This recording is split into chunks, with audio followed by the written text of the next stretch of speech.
سبيل الدموع سبيل مريح تنهدى يا صاحي كي تستريح وبث Assalamualaikum warahmatullahi wabarakatuh. Halo teman-teman semua, perkenalkan nama saya Erna Wilis, saya dari kelas 4D. Pada kesempatan kali ini, saya akan membahas sejarah masuknya Islam ke Indonesia. Yuk kita intip apa saja.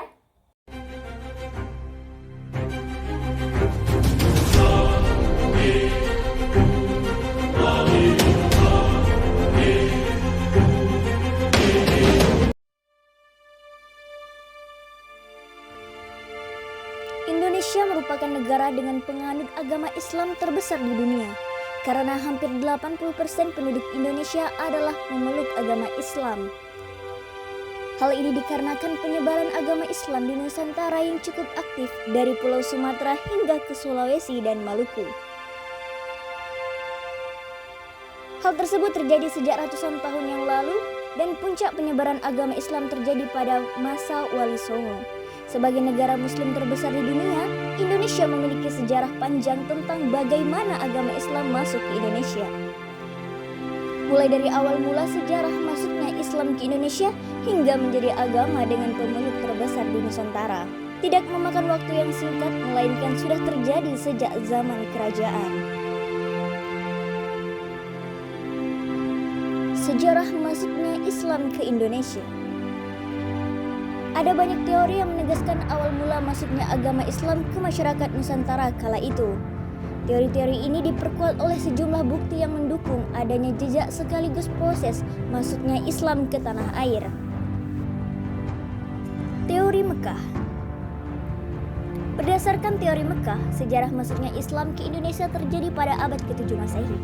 Beberapa sejarawan meyakini agama ini dibawa oleh para pedagang muslim dari Arab yang datang ke tanah air. Beberapa sumber dari naskah China kuno menyebut ada sekelompok orang Arab yang bermukim di pesisir barat Pulau Sumatera pada 625 Masehi. Pada saat itu, sebenarnya pesisir barat Pulau Sumatera merupakan kawasan kekuasaan kerajaan Sriwijaya yang beraliran agama Buddha. Namun, ada penemuan batu nisan yang bertuliskan Syekh Rukunuddin wafat pada 672 Masehi di daerah tersebut. Sumber lain menerangkan bahwa para pedagang Arab melakukan aktivitas perdagangan di Nusantara, kemudian menikah dengan penduduk sekitar. Tak hanya membangun keluarga, mereka juga berdakwah di dalam negeri. Teori Gujarat. Beberapa sumber lain meyakini sejarah masuknya Islam ke Indonesia terjadi saat para pedagang Gujarat atau India datang pada abad ke-13. Mulanya para pedagang menjejakkan kaki di Malaka, kemudian berekspansi ke Indonesia, khususnya di pesisir barat Sumatera. Menurut teori ini, kedatangan pedagang muslim India ke Indonesia yang membawa ajaran Islam melahirkan kerajaan Samudra Pasai. Salah satu buktinya yaitu ditemukan makam Malik As-Saleh yang merupakan salah satu pendiri kerajaan Samudra Pasai.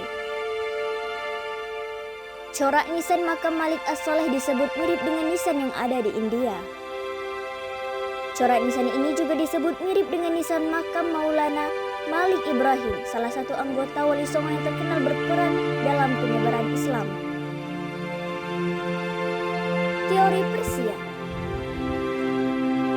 Menurut teori ini, sejarah masuknya Islam ke Indonesia juga terjadi pada abad ke-13, namun melalui para pedagang Persia atau kini dikenal sebagai Iran.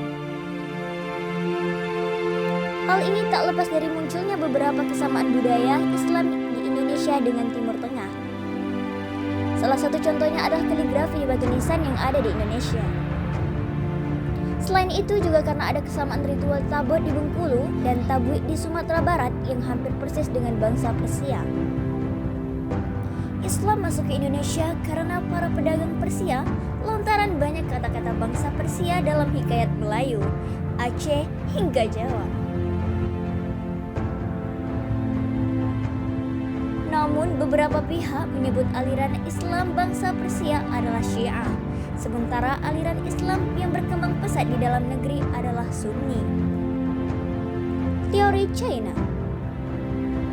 Sejarah masuknya Islam ke Indonesia disebut berasal dari China pada masa dinasti Tang sekitar 618 sampai 905 Masehi. Panglima Muslim China bernama Sa'ad bin Waqqas yang aslinya berasal dari Madinah dipercaya sebagai pembawa ajaran Islam ke Nusantara. Sumber lain menyatakan Islam masuk ke Indonesia melalui penduduk China yang bermigrasi ke Asia Tenggara, salah satunya Indonesia. Mereka kemudian bermukim di Sumatera Selatan pada 879 Masehi. Bangsa China membawa ajaran Islam ke Indonesia melalui dakwah hingga lahirnya Kerajaan Demak, kerajaan Islam pertama di Jawa.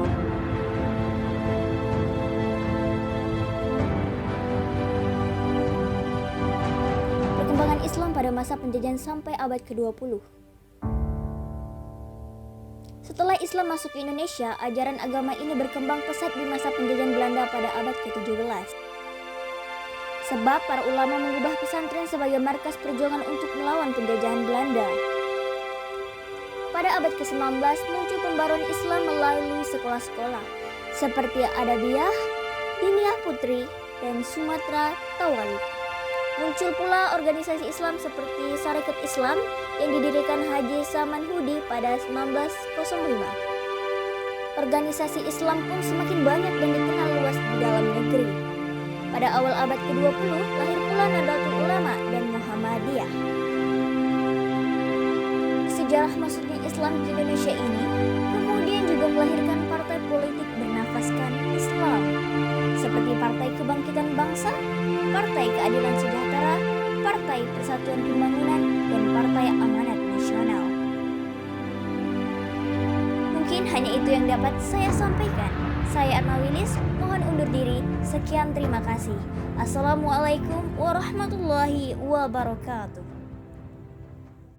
سبيل الدموع سبيل مريح تنهدى يا صاحي كي تستريح وبث